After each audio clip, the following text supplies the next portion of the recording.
चलिए तो स्टार्ट करते हैं, है ना। कल हमने क्यूरी बनाना सीखा है, ठीक है। मैंने आपको क्यूरी बनाना सिखाया था कि क्यूरी अलग अलग टाइप, जैसे क्रॉस टेप क्यूरी भी होती है ना। क्रॉस टेप क्यूरी दो टेबलों के बीच में आप उसमें बना सकते हो। पहला टेबल सेलेक्ट करा, उसमें इसमें मिनिमम 3 फील्ड सेलेक्ट करना होता है। नेक्स्ट करा, ऑलरेडी फील्ड 2 में लिस्ट है वो।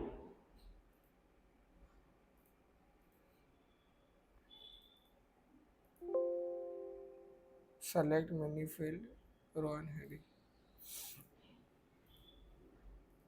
चलो छोड़ो, क्रॉस टेप काम का भी नहीं बेसिकली, है ना। मेन जो काम का था हमारा फाइंड, अनमेच और क्यूरी था।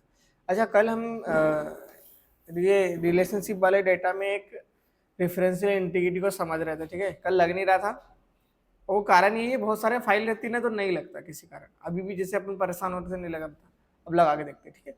पहले रिलेशनशिप वाले ऑप्शन पर जाना, जैसे जाओगे आप टेबल आ जाएगा आपके पास, दोनों को क्रिएट कर लेना और इन्फोर्स रेफरेंशियल इंटीग्रिटी पे क्लिक करके क्रिएट, मतलब क्रिएट पे क्लिक कर देना, हो जाएगा। अब दिक्कत कहाँ आ रही थी, कब नहीं हो रहा था, देखो कभी बाई चांस नहीं हो तो मैंने आपको बोला ना आपको नया डेटा बनाना है। अब बोलोगे सर हमारे पास 20,000 लोगों का डेटा है, अब 20,000 लोगों का डेटा नया एंटर कैसे करेंगे, मतलब पॉसिबल नहीं। तो आपको उनको मतलब नया बनाने का नहीं बोल रहा हूँ। मेरा मतलब ये है कि जैसे यहाँ पर टेबल लिखा हुआ है ना, तब आप रिपोर्ट बनाते हो, एक्सेस की फाइल बनाते हो, बहुत सारी चीजें बना लेते हो, मिसमैच हो जाता है डेटा। जहां पर आपने रिलेशनशिप लगाया है ना, वहां पर पहले सब जितनी भी रिलेशन लगा हुआ पहले हटा दो, हटा दिया, फिर दो टेबलों को ले लो। और कभी बाई चांस जैसे नहीं भी लग रहा है, ये इन्फोर्स रेफरेंशियल नहीं भी लग रहा है, तो उसको ओके करके पहले रिलेशनशिप बना लो, फिर डबल से राइट इस पे क्लिक करो, राइट बटन, और एडिट रिलेशनशिप पर जाकर इन्फोर्स रेफरेंशियल इंटीग्रिटी पर क्लिक करो। कर दिया। अब जैसे मैंने क्लिक करा, यहाँ पर ओके करा, यहाँ पर एक आ गया, ठीक है। फिर यहाँ पर क्लिक करूंगा, एडिट करूंगा, और मैंने कास्केड अपडेटेड रिलेटेड फील्ड पर क्लिक करा, और कास्केड डिलीट रिकॉर्ड मतलब रिलेटेड रिकॉर्ड पर क्लिक करा और ओके कर दिया। अब सर ये तीनों का मतलब हमको समझाइए, तीनों का मतलब क्या होता है। देखो पहले वाले का मतलब क्या है, इन्फोर्स रेफरेंशियल इंटीग्रिटी मीन्स पहला वाला टेबल कौन सा आपका, कॉपी ऑफ 1 वाला टेबल ले लिया आपने पहला, ठीक है। आप चाहो तो अब इसको चेंज भी नहीं कर सकते आप, कोई बात नहीं। तो पहला टेबल हमारे पास ये है, कॉपी ऑफ टेबल 1। दूसरा टेबल ये, इसमें सिंपल सा रूल रहेगा कि पहले वाले टेबल में यदि डेटा लिखा हुआ होगा, वो रोल नंबर होगा, तो दूसरे वाले टेबल में आप लिख सकते हो, नहीं तो दूसरे वाले टेबल में ऐड नहीं कर सकते। जैसे मैंने आपसे बोला कि हमारे पास आईडी नंबर बहुत सारे लिखे, 10 नंबर का आईडी नंबर यदि मेरे को यहाँ पर टाइप करना तो मैं नहीं कर सकता। कब, क्यों नहीं कर सकता, क्योंकि 10 नंबर का इसमें होना चाहिए, मतलब कंपलसरी पहले वाले टेबल में जो डेटा होगा वही वाला टेबल आप दूसरे टेबल में इंटर कर सकते हो। ये कौन सा रूल बोलता है, इन्फोर्स रेफरेंशियल इंटीग्रिटी पहला रूल। सेकेंड वाला रूल क्या बोलता है, कास्केड अपडेटेड रिलेटेड फील्ड। यदि तुमने पहले वाले टेबल में कुछ एडिट करा, मतलब जैसे मान लो आप एडिट का मतलब ये जैसे 1 नंबर की जगह आपने, और यहाँ पर क्या एडिट होगा देख लेना, ठीक है। यहाँ पर हमने ये फील्ड, जैसे नाम को भी एडिट करेंगे ना, तो नाम ले लो आप, ठीक है। अब नाम जैसे राज की जगह राजा करना है, समझो बात को जरा, ठीक है। तो राज की जगह राजा जैसे ही करोगे तो पहले टेबल में तुमने करा ना, तो दूसरे टेबल में तुमको राजा करने की जरूरत नहीं है। ये कौन सा रूल बोलता है, दूसरा रूल बोलता है, मतलब अपडेटेड फील्ड। पहले वाले टेबल में जो भी ऐड करोगे, अब जैसे बाई चांस तुमने रोल नंबर लिखा 10, उसकी जगह तुमको 100 लिखना था, तो यदि पहले टेबल में 100 करोगे तो दूसरे टेबल में भी क्या हो जाएगा, 100 हो जाएगा। क्लियर होगी पिक्चर। इसके बाद में थर्ड रूल क्या बोलता है, कास्केड डिलीटेड रिकॉर्ड। गलती से तुमने कोई सा रिकॉर्ड टाइप कर दिया, किसमें, सब पहले टेबल की बात कर रहे हैं पर हर बार, ठीक है, पहले टेबल में, और दूसरे टेबल में भी कर दिया, फिर याद आया कि यार वो एक रिकॉर्ड तो गलत हो गया। तो जब पहला रिकॉर्ड आप डिलीट करोगे, मतलब पहले टेबल में, तो दूसरे टेबल में डिलीट करने की जरूरत नहीं है, ऑटोमेटिक क्या होगा। इसीलिए तो रूल लगा रहे हैं, यदि वहीं से डिलीट करना होता, इधर भी डिलीट करना था, फिर उधर इतनी मगजमारी क्यों करते, अपन वैसे ही कर देते। तो ये हमारे पास 3 रूल होते हैं, enforce referential integrity, updated field वाला, और डिलीट रिकॉर्ड वाला। पहला रूल क्या बोलता है, अरे कि पहले टेबल में डेटा होगा तो दूसरे टेबल में ऐड कर सकते हैं, नहीं तो नहीं कर सकते, मतलब कंपलसरी है पहले टेबल में डेटा।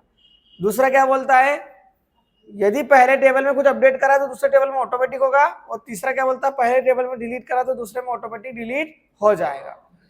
अब यहाँ पर जितनी फील्ड होती है ना उतनी फील्ड आप ले सकते थे, बट हमारे पास सिटी भी तो है, बट इधर से सिटी नहीं है तो हम सिटी नहीं लेंगे। यदि उसको अपडेट कर भी दोगे तो कोई काम का नहीं। और आपने क्या करा यहाँ पर, ओके, अरे क्या बोल रहा है वो, आप एक काम करो, ये इनको मत लो यार, इनको डिलीट करो।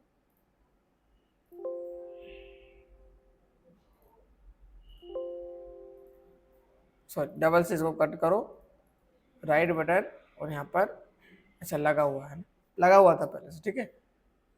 वो नाम नहीं आ रहा है ना शायद, एक बार ट्राई करते, नाम आ रहा है क्या, नहीं, आ जाओ, ठीक है, नाम नहीं आ रहा भाई, कोई बात नहीं, हमने आईडी नंबर से कर लेंगे, है ना, या तो ऊपर ही आईडी नंबर सेलेक्ट, क्योंकि हमने रिलेशन इसमें लगाए थे, नाम में लगाते तो नाम में भी हो जाता। इसको डिलीट करके नेम में कर सकते हैं अपन यदि चाहे तो, बट हम अपना आईडी नंबर ही रख रहे हैं, ठीक है। अब ये पूरा हो गया। अब ये कुछ बनेगा नहीं, इन टेबलों में रिलेशन लगा है, मतलब नीचे कुछ बन के नहीं आएगा, जैसे वो फॉर्म रिपोर्ट बनता है ना, ऐसा कुछ नहीं बन के आएगा। अब इधर आ गए, रिलेशन तो लग गया क्योंकि अपन ने उसमें लगाया था। अब देखो, पहला टेबल ये है, दूसरा टेबल ये है, इसको भी यहीं ओपन कर लो, ठीक है। रिफ्रेश करना पड़ेगा बार बार जब टेबल हमने नीचे आए, हमको दो टेबल में 6 नंबर की एंट्री करना है। हम टेबल 2 पर आए, हमने कुछ लिखा यहाँ पर,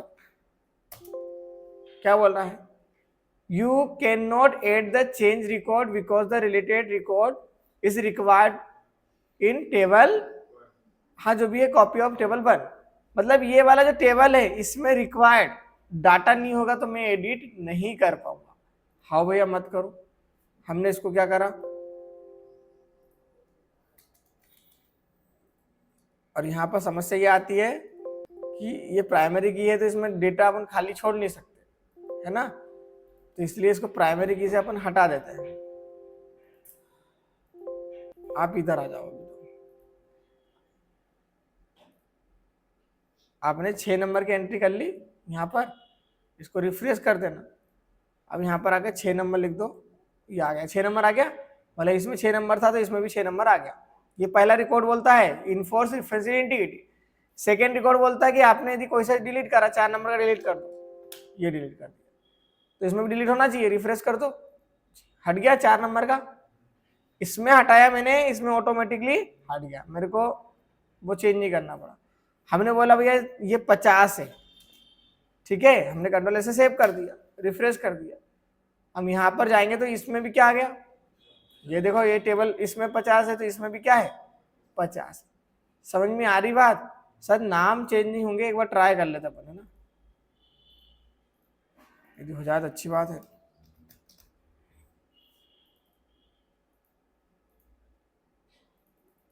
नाम नहीं चेंज होते क्योंकि वो मैंने बताया ना, वो फील्ड में आईडी नंबर सेलेक्ट था, आईडी सेलेक्ट था, हाँ इसीलिए, ठीक है।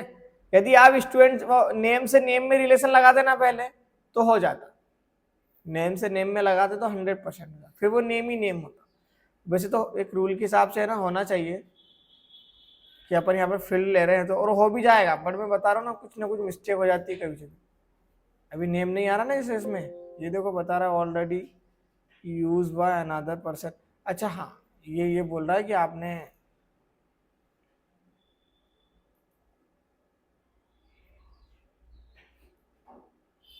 डिलीट कर दो एक बार। आप अब ट्राई करते हैं, ये कर दिया, अभी भी नहीं लगेगा।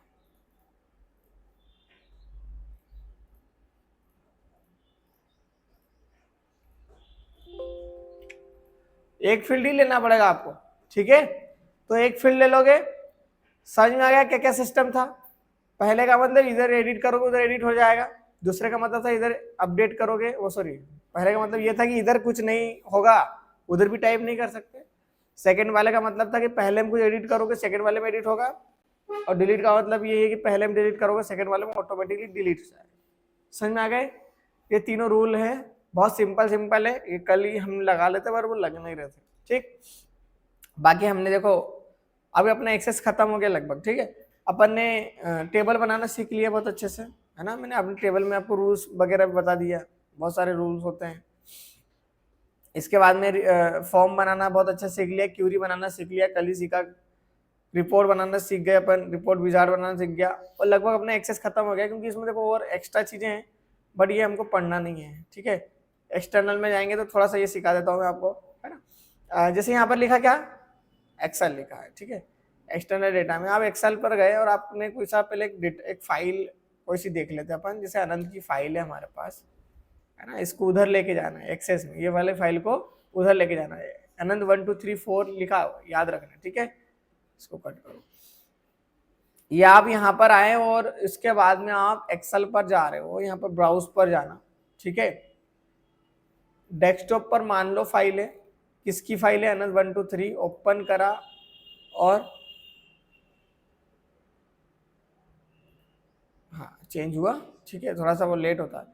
ओके करा आपने, वो जो फाइल है ना, आप कौन सी सीट लेना है उसमें से, पहली सीट ही ले ले, क्या पहली सीट ही ले लो, ठीक है। ये अच्छा, ये इसमें डेटा है, इसमें डेटा भी है क्या, नहीं, स्कूल वाली सीट है तो स्कूल वाली सीट में से मैं डेटा ले रहा हूँ। नेक्स्ट करा, और मेरे को first row column content heading heading चाहिए तो मैं हेडिंग पे क्लिक करूंगा, नहीं चाहिए तो नहीं चाहिए, ठीक है, नहीं चाहिए, नेक्स्ट करा। और क्या क्या चाहिए, फील्ड का नाम चेंज करना था, आप आसानी से कर सकते हैं यहाँ पर, ठीक है, जो भी नाम चेंज करना है, जैसे मैंने यहाँ पर लिख दिया आईडी नंबर, या आईडी नंबर, ठीक है। फिर इधर आया, मैं यहाँ पर लिख दिया स्टूडेंट नेम,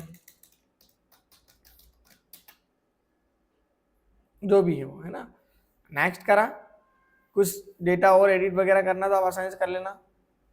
प्राइमरी की बनाना है कि नहीं बनाना है, या चूज की करना तो यहाँ पर जाकर इसको चूज की कर सकते हो आप, प्राइमरी की किसको बनाना है। नो प्राइमरी की में नो प्राइमरी की बनेगा, अभी नो बनाते, ठीक है। मतलब वो जैसा वो फील्ड में डेटा ऐड करते ना, वैसे वैसे ऑप्शन आते जाएंगे अभी। नेक्स्ट करा और डायरेक्ट फिनिश करो, ओके क्लोज। ये देखो स्कूल के नाम से डेटा बन गया, मैंने एक्सेल में एंट्री करी थी पर मैंने यहाँ पर वो फाइल लेके आ गई, ये देखो, समझ में आ गई बात। तो कभी एक्सेल में जैसे हम बहुत सारे एक्सेल की हमारे पास सीट आती है, फिर उसको कन्वर्ट करना पड़ता है एक्सेस में, तो एक्सेल की सीट आ गई, उसको कन्वर्ट हमने ऐसा कर लिया, बहुत ईजी है। उसके बाद में एक्सेल की ही फिर है ज्यादा चीजें, है ना। और एक इसमें कुछ काम का नहीं है, और डीबीएस डेटाबेस, ठीक है। आपके जो काम का था वो ये एक्सेल वाला था, क्योंकि एक्सेल की फाइल हम इंपोर्ट करेंगे यहाँ पर बस। बाकी रिलेशनशिप वाला ऑप्शन हमने देख लिया है। इधर फील्ड में कुछ चीज़ें देखने की नहीं है, क्योंकि मैंने वैसे ही आपको बता दिया नेम डेट क्या होता है, यस और नो सब जानते हो ना। अब ये तो डेटा में था तो सही, करेंसी, नंबर, टेक्स्ट, ये तो हमने बहुत सारे, ये देखो ना यहाँ पर गए थे और ये सब चीज़ें तो देखी अपन ने यहाँ से, क्या नहीं देखा आप, ठीक है। ये मेमो वाला नहीं दिखाया मैंने, क्योंकि वो काम का ही नहीं उतना, ठीक है। बाकी सारी चीज़ें आपको पता है बहुत अच्छे से। उसी के बाद में डिज़ाइन कोई काम करनी, ठीक है। डिलीट रिकॉर्ड वगैरह ये तो इंसर्ट डिलीट तो कर ही सकते बहुत आसानी से, कोई खास बात नहीं है, ठीक है। होम पर जाओगे तो यहाँ पर फ़ॉन्ट वगैरह आप ले सकते हो। भाई फ़ॉन्ट वगैरह कहाँ पर हम काम करेंगे, जहाँ पर हम फॉर्म बनाएंगे, ठीक है। फॉर्म में आप ये कर सकते हो, और ये बोल्ड इटली अंडरलाइन बहुत ईजी है, ठीक है। असेंडिंग ऑर्डर डिसेंडिंग ऑर्डर में डेटा को जमाना भी बहुत ईजी है। जैसे देखो यहाँ पर बहुत सारे नंबर्स है ना, अब इसको जमाना है तो आप यहाँ पर आ जाओ, ascending order descending, descending order पर क्लिक करो, सबसे बड़ा नंबर इधर, फिर छोटे नंबर नीचे चले जाए। असेंडिंग ऑर्डर पर क्लिक करो, यहाँ जाएगा। फिल्टर लगाना, फिल्टर पे जाओ, सेलेक्ट ऑल को हटा दो, आपको कितने कितने नंबर देखना है, जो नंबर देखना आप यहाँ पर क्लिक करते जाओ और यहाँ पर यस कर। यदि सिटी वाइज यदि आपको ऐसा नहीं करना था, सेलेक्ट ऑल कर दो, ठीक है। और जैसे सिटी का नाम होता ना, तो सिटी के नाम पर भी हम फिल्टर लगा सकते थे, ठीक है ना। रिफ्रेश जानते हो, ये कोई काम का नहीं है। फाइंड, किसी वैल्यू को ढूंढना, आसानी से ढूंढ सकते हैं, ठीक है। Go to first record, go to last record, वो जो फॉर्म होता है ना, फॉर्म बनाते हो तो यहाँ से भी कर सकते हो, बट हम नीचे से ही कर लेंगे। यहाँ पर ये देखो इस टाइप से वैल्यू नीचे जा रही है। बाकी ये सारे फ़ॉन्ट वगैरह आप आसानी से लगा सकते हो, और फ़ॉन्ट को चेंज भी कर सकते हो, ठीक है। इसमें फ़ॉन्ट लग रहे हैं, लग रहे हैं, ठीक है। पर इसमें एक में फ़ॉन्ट नहीं लगता, वो सारे में लगता है, क्योंकि वो डेटा ही वैसा है,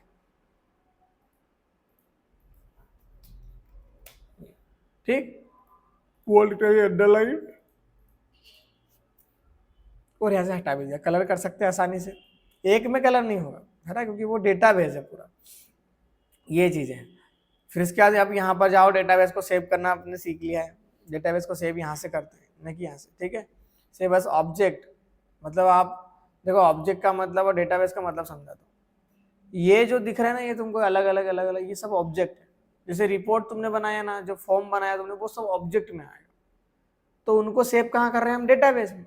और डेटाबेस तो हमने सेव कर दिया, पर इस डेटाबेस को लोकेट करना है, इस डेटाबेस को सेव करना है, तो उसके लिए फाइल पर जाकर सेव एज डेटाबेस पर जाना है, ठीक है। अगेन यहाँ पर क्लिक करना है, यस करना है, यस करना है, ठीक है। उस डेटाबेस को कहाँ सेव करना है, नाम दो, लोकेट करो, उसको लोकेशन दो और खत्म करो, ठीक है। डेटाबेस की फाइल बना सकते हो आप, जैसे वो पीडीएफ वगैरह बनाते थे ना हम एक्सेल में, वैसे यहाँ पर नहीं बना सकते। तो हमने इसको आसानी से सेव कर दिया। फिर आप यहाँ पर जाओगे, बाकी फिर फाइल आपको मिल जाएगी। रिसेंट पर जाओगे ना, तो रिसेंट पर आपको जितनी भी आप फाइल बनाते हो वो फाइल आपको यहाँ मिल जाएगी, ठीक है। जो भी फाइल आपको ओपन करना है, यहाँ से आसानी से ओपन कर लेना। बस इतनी ही काम की चीज थी। एक्सेस अपना आज खत्म हो गया।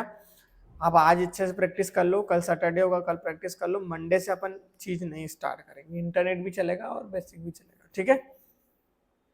आज इसको बंद करते हैं।